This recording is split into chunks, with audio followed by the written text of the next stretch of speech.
Got it recording. So, instead of going to Walmart, we have decided to go to a local meat market.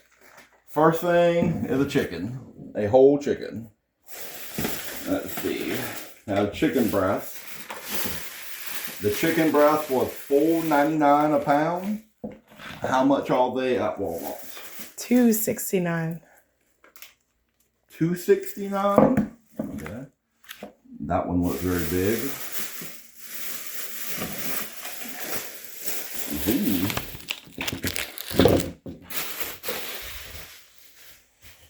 Alright, now's the time. Da, da, da, da. So, what do we have there? What are those? T-bones? Mm-hmm. 2 1 pound each T-bones. How thick did we decide to do them? 1 inch. That looks a little thicker to me. But Nope, that's an inch. look at the fat side though. That's just because of the plastic. Put a tape measure on that, the inch. How many of those do we have? 1, 2, 3, 4. Alright, this is a lot of, mix it up a little bit. These are the pounds of hamburger. Did you see how much the hamburger was a pound?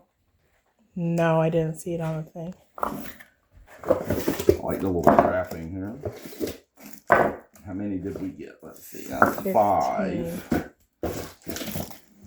6, 7, 8, 9,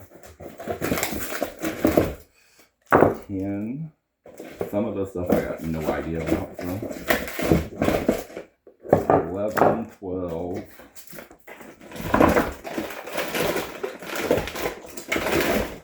That's all the hamburger. So here's all the meat laid out. We have ribs, we have roast, we have T-bones, we have more roast. This was 5 pounds of ribs. So we have chicken, we have stew meat. So the little confusion before is I thought we were supposed to have 15 of these, and we just have, it's just 15 pounds of hamburger meat. So some of these are actually a little over. So all together, this was right at $400. So we're going to see, I mean, if you buy everything from Walmart, it would be roughly the same price. And there is no telling what you're actually buying from Walmart. There is no telling what the meat is. So we're going to see. This will be interesting to see how it tastes. It'll be interesting to see how it lasts. It's going to be interesting to see how it cooks. Some of the T-bones you get from the store cooks completely different because God only knows where they're coming from. Some of the hamburger cooks completely different. This came from Grooms Processing in Cross, South Carolina.